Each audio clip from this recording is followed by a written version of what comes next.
natin ngayon ay kakalibrate natin yung mga tools na ito. Ito yung main spindle, ito yung spindle 1, spindle 2. Pero sa G-code natin, ito ay tool number 1, tool 101 at saka tool 102.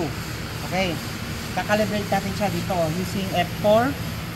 Okay, tapos kukunin natin, dahil ang una natin is si main spindle, ito siya, si tool number 1.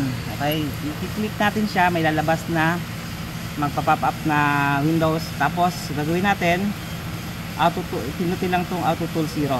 Okay, pupunta siya doon.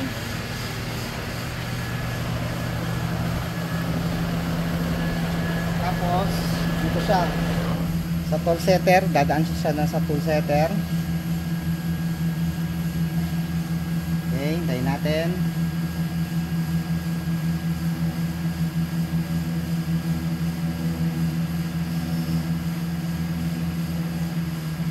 Pag angat niya, ibig sabihin alam na ni Maso yung offset nito ngayon. Alam na niya yung offset niya. Ngayon si spindle 2 naman siya. Ngayon, pag natapos yun, huwag nyo kalimutang i-save. I-save na natin. Okay, save. Okay, punta ulit tayo dun sa tool 101. Ang tool 101, makikita mo, i-drag mo lang siya pababa. Yan, hanggang sa makarating ka ron sa 101.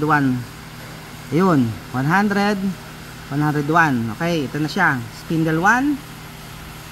Okay, ganun din ang procedure natin. Paglabas niya, auto tool 0. Okay, punta siya roon.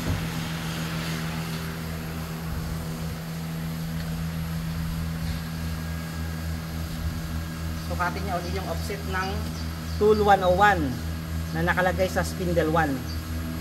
Okay, pag nakakuha na niya yan, i-save ulit natin. Save natin ulit para ma-store sa memory niya ng Maso. Okay, save. Ngayon, punta ulit tayo dito sa tool 102. Yun yung 102. Yan, yung 102. Okay, double click ulit natin. Lalabas si icon na to. Nakalagay dyan, tool 102. Ganon din ulit. Okay, punta ulit siya doon.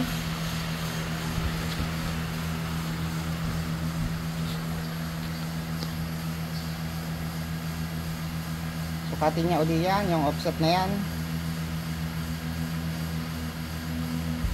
Okay, tapos isi-save natin ulit siya.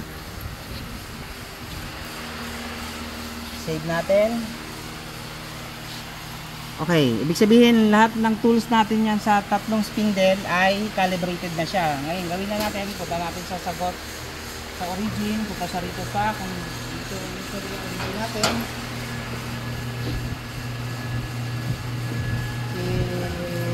Tool 102 na ngayon, after nun magkakalimutan siyang, after mo i-calibrate, huwag mo kalimutan i-zero yung Z sa board. Asan sa board natin yung ito pa lang yung namin dahil nga hindi pa namin na nagagawa ito.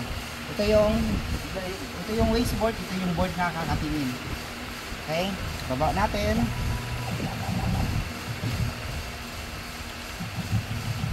Hanggang sa dumikit siya. Okay. Okay. Sa tingin nyo, okay na? Okay na siya. I-zero natin ngayon yung Z. Zero natin yung Z. Okay. Pagka zero ng Z, okay na siya. Diba? Naka-zero na. Ready na tayo. Pwede na natin siyang i-load yung files. Lagyan natin sa go to work origin. Okay. Tapos, may nakandaan G-code kanina na tinesting namin. Ito pa rin sir na 3 spindle, no? Yes sir. Okay. Okay, yan siya. Itong bilog na to ay si 101 at saka yung triangle ay yung square ay ito si 102, tapos si main is si triangle. Okay, punta ulit tayo sa F2, rewind, tapos sa cycle start ko siya. Okay, nag brown out lang dahil meron pa akong gagawin yan tomorrow. Okay, Yan siya, tumatakbo na. Yan. Yan yung unang tool number 101. Okay. Tapos, susunod, aakit ulit siya para kukunin naman niya si 102 para doon sa rectangular. Kung saan dyan nakakaan, dito banda yan na gano'n. Yan. Okay.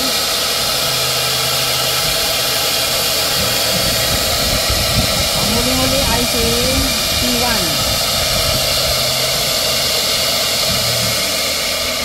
Okay. Ang huli ay tool number 1. Okay.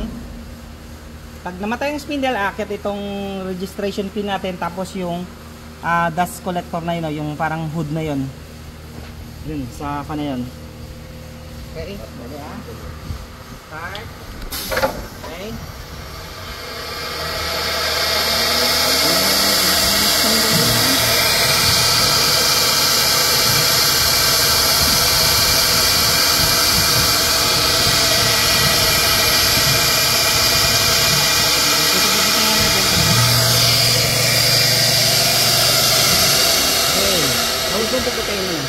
Okay, magtataka kayo bakit tool number 1 ito, tapos tool 101, tool 102. Ganun talaga si si Maso, kasi inassign niya from tool 1 up to tool 100 ay sa main spindle. Hindi po pwedeng tool 1 ito tapos gawin mo sa G-code mo tool 2 ito. Hindi. Kailangan siya, ang main tools natin, ang main spindle natin ay from tool 1 hanggang tool 100.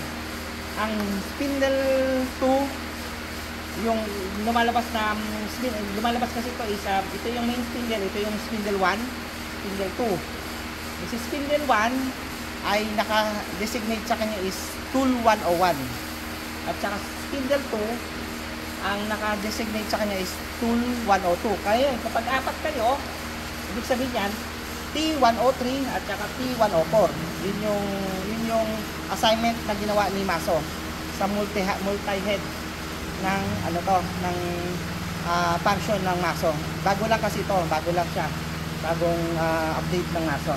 Okay? Yan lang po. Okay? Thank you.